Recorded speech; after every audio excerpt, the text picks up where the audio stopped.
So it's my pleasure to introduce Cindy Polk. Cindy's going to talk with us. Cindy's from Kansas, and Cindy's going to give a presentation on the adapting their conservation programs to a changing landscape and changing dynamics and working environment and that sort of thing. So Cindy, let's do a sound check and do a keyboard check with you too. Hi Ray, can you hear me? We're hearing you loud and clear, Cindy. Great. Okay, looks like it's working. So the Division of Conservation has been working on adapting conservation programs in a changing landscape, thinking outside of the box. So what do we mean by this? Well, in a nutshell, we need to be ready to deal with change and step outside of our comfort zone and think outside of the box. So that leads us to the history of conservation and the Dust Bowl and the Dirty 30s. We all know that all living beings were affected by the Dust Bowl, and people had to adapt and had kind of a do-or-die perspective, kind of thinking. People, animals, and crops were all affected by this. The Dust Bowl was very devastating. So changes had to be made because of this. They had to be made in order to continue living. If we had no crops, we had no food. With no food, there were no animals, and no animals, there were no people. So changes had to be made. That's where the Soil Conservation Service came in, and conservation districts were formed. And the goal of the SCS at the time and conservation districts were focusing on conserving natural resources. So that was then, back in the Dirty 30s, and this is now. So changes happened, and they do continue to happen. Conservation is all about protecting, reducing, and improving, which is beneficial to all that are involved, meaning the people, the land, and livestock.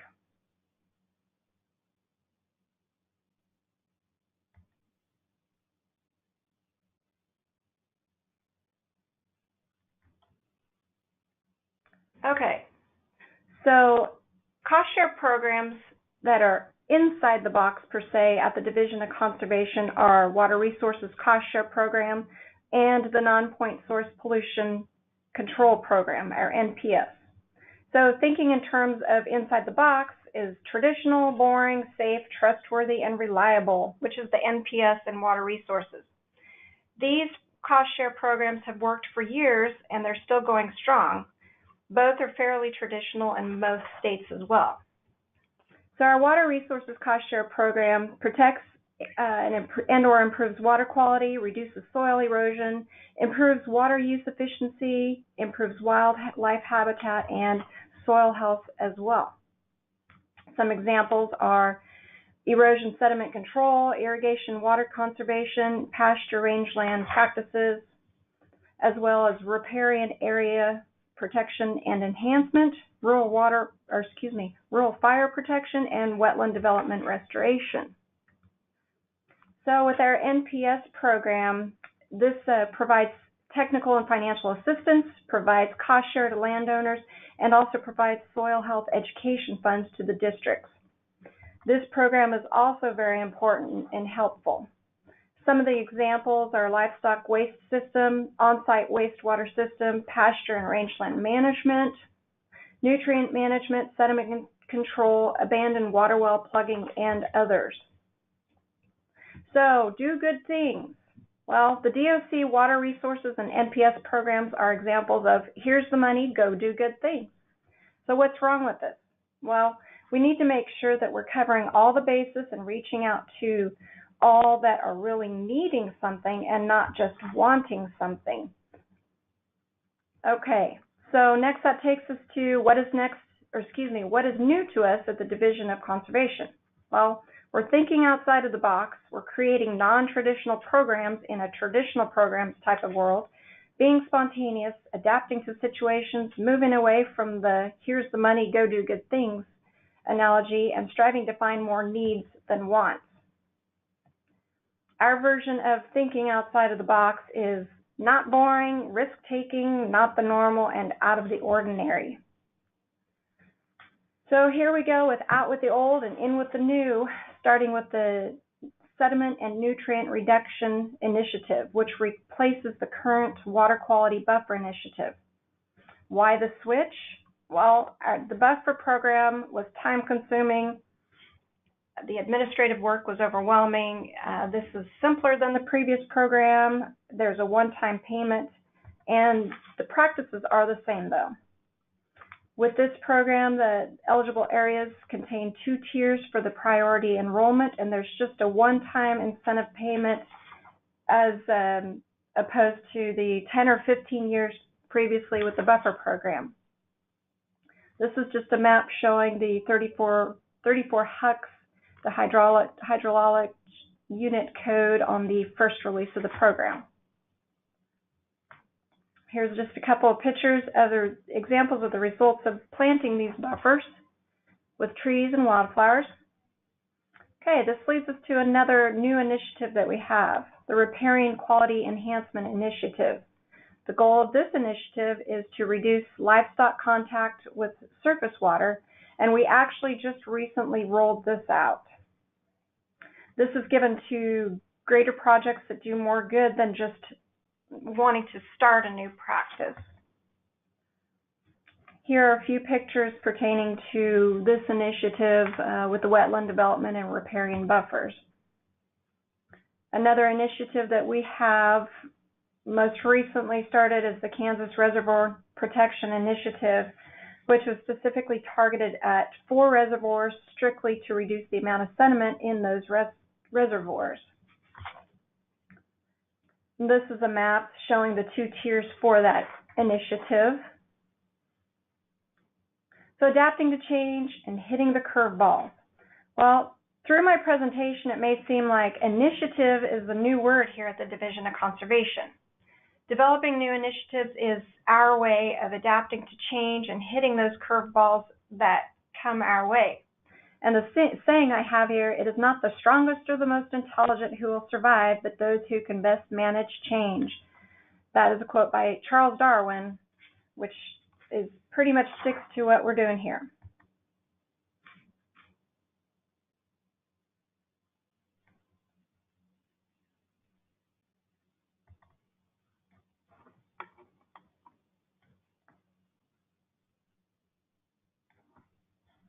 Just as spontaneous as a match is to kindling, the Division of Conservation is spontaneous to the needs. Part of the Division of Conservation changes is adapting. And that leads us to yet another initiative.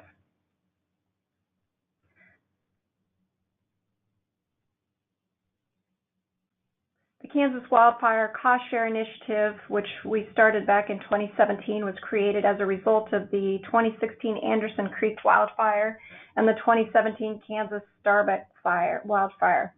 It was targeted at livestock water supplies, cross fencing, grass seeding, windbreaks, and obstruction removal. This both of these wildfires were quite devastating. There were a lot of dead livestock, homes were affected, shelters, equipment, trees, fencing, and grass, which was the food for the livestock. The reason why we started up this new initiative here is due to the fact that we had the wildfires and they did affect so many people. We found that everybody seems to want something, meaning money. Sometimes it's just these disasters that brings out the real needs. So onward to our livestock water supply financial assistance, which was a result of the drought back here in 2018. Disasters are a time to think outside the box to deal with the needs as a result of disasters, and that is what the Division of Conservation is working towards. We're also doing our best to deal with changing times. Each initiative discussed here is a result of something that is a need, not necessarily just a want. So what is on the horizon for the Division of Conservation? Well, a few that we have are the possible cost share on cover crops, possible addition of grid sampling to our nutrient management program, and a possible increase in soil health education funds budget. Of course, that doesn't mean that that's all that we have in our plans. We have many other things, but these are some of the at the top of the list. So how do we, the Division of Conservation, think outside of the box? Well, we set goals, we meet our goals, we make adjustments, and we deal with adversity. We are constantly striving to do what's best for the farmer, rancher, and landowner. Do all the good you can by all the means you can, in all the ways you can, in all the places you can, to all the people you can, as long as you ever can. This saying really applies to what we're doing here at the Division of Conservation. Please feel free to call or email me at any time. I'd love to discuss our programs or anything else pertaining to our division here. If there's something I can't help with, I can always point you to other program managers within the Division of Conservation. And our last quote here is, change. It can be risky, it can be difficult, it can also be beautiful, and it will also show you more of yourself. We're about adapting to change, to helping others. So, Cindy, thanks so much for your presentation today, and go ahead, please. I think you had a final comment or two. I had one more slide, if it'll move to the next slide. Basically, changes have been made in all across the United States, all over the world. So that was then back in the dirty 30s, and this is now. Even though changes were made, changes are still happening. So thank you for taking time out of your busy schedule, everybody that's listening and participating. Well, thank you, Cindy, and congratulations to Kansas in the adaptation of your conservation programs to changing conditions and needs, and you've given us a lot to think about. Drought, wildfire, that sort of thing, all make us go, huh? Is what we were doing over all these years really as effective as what we need to do into the future? And you've given us that pause for all of us in each of our states to look at our programs and look at them in a different way.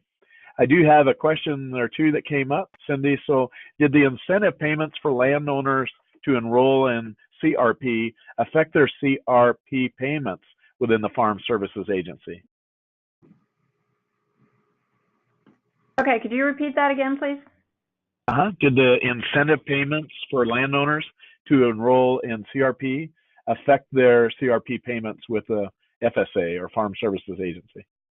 Well, as far as the Farm Service Agency is concerned, I know that, and I'm not sure where the question is being directed, but I mean, if it's like with this disaster program or that we had going on with the wildfires and the droughts, but I do know, like the Farm Service Agency, they have their own programs that working with the landowners on CRP, which is not connected to us. NRCS, they're the same way too with the programs that they had. They had their certain initiatives they did. We are separate from them. We had worked with NRCS as far as with these last couple of initiatives, but we're separate from them. I don't know if that answers your question. So you probably don't have any, you don't know of any effect on the CRP payments from FSA by adding incentives? No, not with the FSA because they're separate from us. Okay, all right, thanks. All right, let me look for another question or two that came up. All right. So, Cindy, what drought you mentioned, wildfire you mentioned, is kind of some of those factors that made your leadership and you think a little bit more, non-traditional. Were there other things that happened within your state conservation agency that gave you pause as an agency and just said, wow, we just got to look at this differently? Anything that comes to mind that way?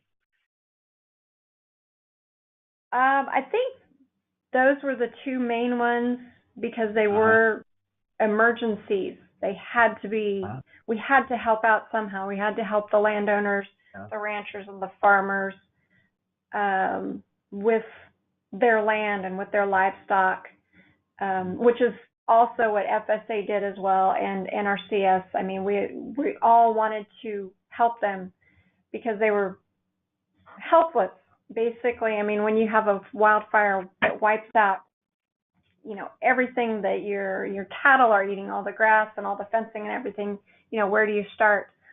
But with these emergencies, with these disasters that came up, that made us really sit here and think that, we need to do something. What can we do? Where can we get the money? And, really put our heads together and talked amongst each other and came up with, what we can do. Because you never know when you're going to have a disaster. But Right. I guess basically from that, we have talked more about it. I mean, you may not have a disaster every year. You may go 5 years before you have a drought or a wildfire. What happened with us is 2016 and 17 back to back, we had wildfires because it was so dry. And then the actual drought that hit us here in 2018, a large portion of the state. So that's something that we have to be prepared for, have some planning done so we know what to do, so we know how to do it in as expediently as possible when it does happen. Sure. The one thing that I also am wondering about, you oftentimes have testimonials coming from private landowners, right? That were the recipients of some help when things just went so bad on their properties, and you were able to help them out. Have you enjoyed some of those testimonials coming back in as a result of the change and the adoption of your programs? Me personally, I haven't had the opportunity. I'm not a field staff. I don't get to go out and work out in the field, but I do know some of my coworkers, they have gone out, and a lot of our conservation districts that work hand in hand and one-on-one with these landowners that were affected by the wildfire or the droughts. And, we have been able to, secondhand here, and pretty much everybody's really very pleased with how we were able to help out. I know that those have been very helpful in other states when they went to the state legislature for their budgets, and actual testimonials, either in person or via YouTube or whatever, of help that your agency gave. So that's worthy of capturing, I'm sure, and you've already thought about that, I'm sure. Cindy, where did the majority of the funding for your initiatives come from? Is another question that came in. Okay. Like with our drought initiative, this was the leftover the carry forward money that was left over from our cost share funds. We didn't use all of it for the drought, so we reallocate that in December. But that's how we don't have, at the moment, we don't have money set aside just for a disaster, because, like I said earlier, you could go 3, 4, 5 years and your money's just sitting there, but we do always have options of working among, within our cost share programs to be able to, and then reaching out with the water plan where we get our funding to be able to come up with funding to help in these disasters. So you're actually reprogramming or realigning some of those existing monies? Yes, as needed. Okay, as needed. Yeah, okay. Excellent, Cindy. Thanks so much for your presentation.